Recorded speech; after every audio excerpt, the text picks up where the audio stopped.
We're going to dissect the orbit and its contents, and we're going to approach this dissection from superiorly by exposing the orbit as we remove the frontal bone.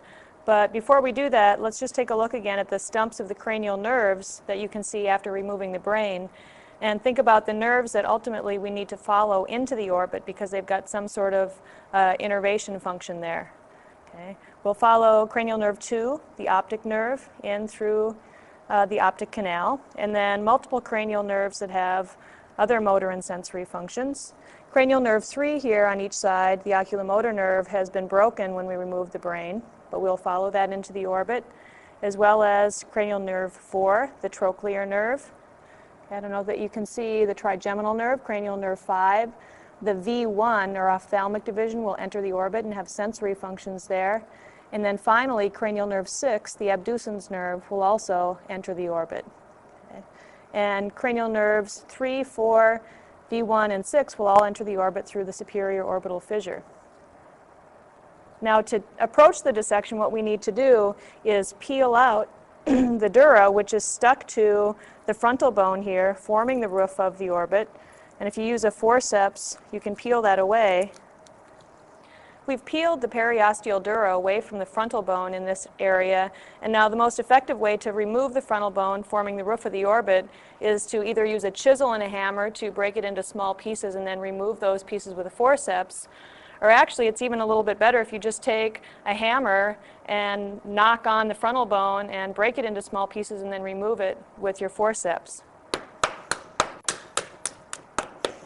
You can see that this is breaking the bone into nice small pieces, which you can then very delicately, as opposed to the hammering, remove those pieces to expose the contents of the orbit.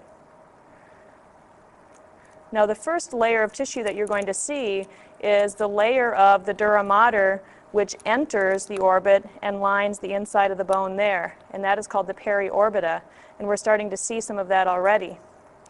Okay. Then the other tissue that you see primarily at this point would be adipose tissue that surrounds and protects the eyeball from damage. Now just take a fine forceps and carefully remove the periorbita and remove the adipose tissue here. And because the nerves are so small that are entering the orbit and innervating different structures, any small little strand that you see as you're plucking away the connective tissue should be left behind because it probably is one of the important nerves that we're going to be looking for throughout this dissection. We've literally spent about the last hour or so plucking the little blobs of fat like you see here out of the orbit now that we've removed the roof of the orbit formed by the frontal bone. And by doing that, we exposed a lot of the nerves and muscles already.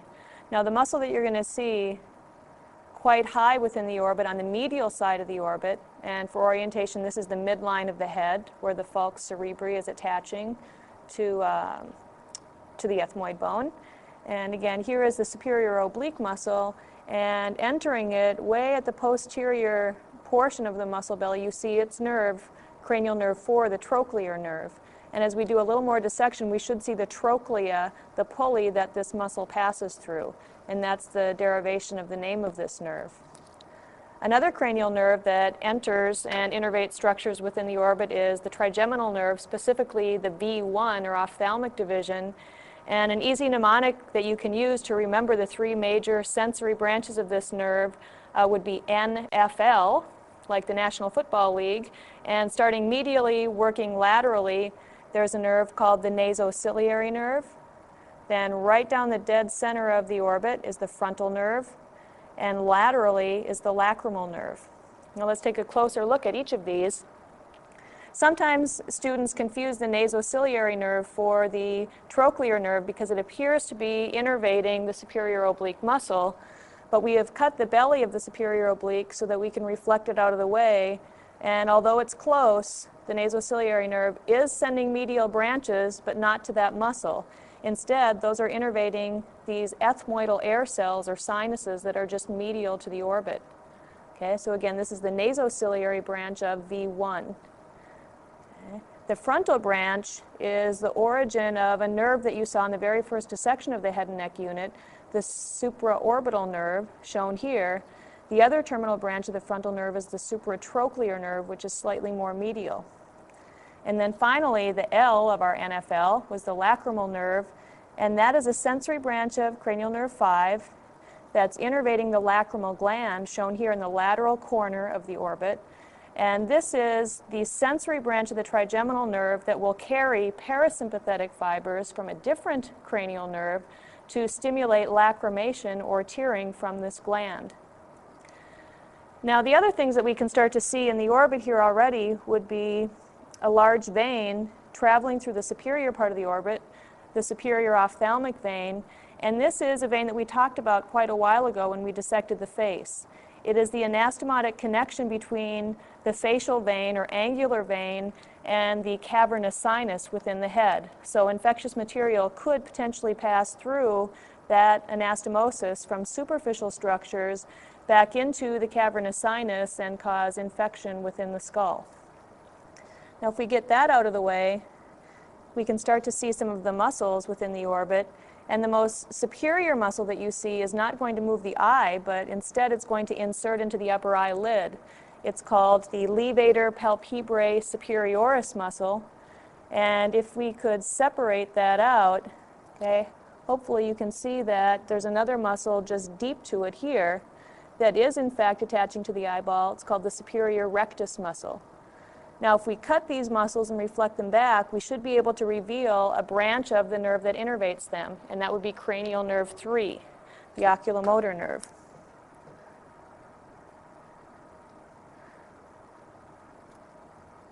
Okay, so here we have a branch of the oculomotor nerve, okay, innervating the levator palpebrae superioris muscle after penetrating the superior rectus muscle. We've done some further dissection, and now we're ready to show you some of the deeper structures, but before we do that, again, let's look at some of the things we have already. This is the superior oblique muscle that you see very high along the medial wall of the orbit, and its nerve, cranial nerve 4, the trochlear nerve, entering along the posterior part of the belly. And let's just flip those out of our way. Also, another nerve heading toward the medial side of the orbit was the nasociliary, a branch of V1, also the frontal and lacrimal nerves were the other branches of V1, and we are going to get those out of the way so that we can see some of the deeper structures. Now, you shouldn't necessarily cut your frontal nerve, but we're going to just for demonstration purposes here so we can see the deeper structures better. Okay, again, all of those are branches of V1, the ophthalmic division.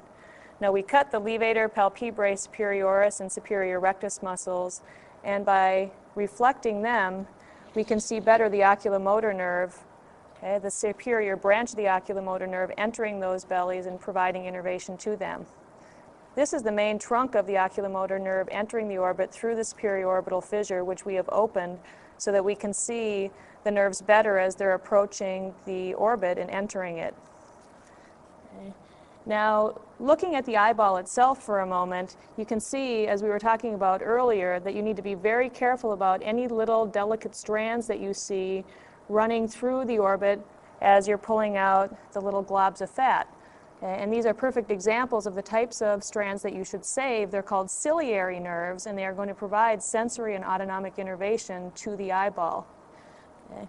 Now, if we follow these nerves posteriorly, what we're going to find is that there are many such nerves that ultimately will all converge just lateral to the optic nerve, which is here, okay, and just medial to the lateral rectus muscle, which you see here. Okay. So again, for orientation, we've got cranial nerve 2, the optic nerve, entering the back of the eye, and we've got the lateral rectus muscle here along the lateral wall of the orbit with its abducens nerve entering the muscle belly as such. Okay. And again, between lateral rectus and the optic nerve, follow these ciliary nerves posteriorly, and you'll see where they all converge at a structure called the ciliary ganglion. This is one of 4 different kinds of parasympathetic ganglia within the head, and it's very unusual to be able to dissect a parasympathetic ganglion, so we'd like you to be able to find this. Now, often you can see multiple contributions into the ciliary ganglion. It would receive sensory fibers from the nasociliary nerve. It will receive autonomic or preganglionic parasympathetic fibers from the oculomotor nerve. Okay. And we can see that coming down here. Okay. And then also there would be sympathetic fibers passing through that we were not able to dissect in this case. But again, just follow these very delicate, short ciliary nerves from the back of the eyeball posteriorly, and you'll find the ciliary ganglion, a parasympathetic ganglion. We've turned the cadaver over so that we can dissect the inferior oblique muscle. Now this is the only muscle that attaches to the eyeball and has an anterior origin. It's going to originate from the anterior medial corner of the orbit and pass back diagonally or obliquely to attach to the inferior surface of the eyeball. The easiest way to expose this without destroying the rest of your dissection is to dissect it from below. So what we've done here is found the bony margin, inferior margin of the orbit, and used a scalpel to cut right through that tissue just below the edge of the orbicularis oculi muscle.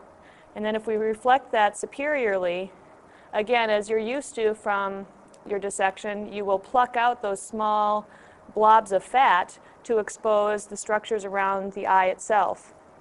Now here you can see the inferior oblique muscle very nicely. Again, it's originating from this anteromedial position in the bony orbit and passing back diagonally and attaching to the inferior surface of the eyeball here.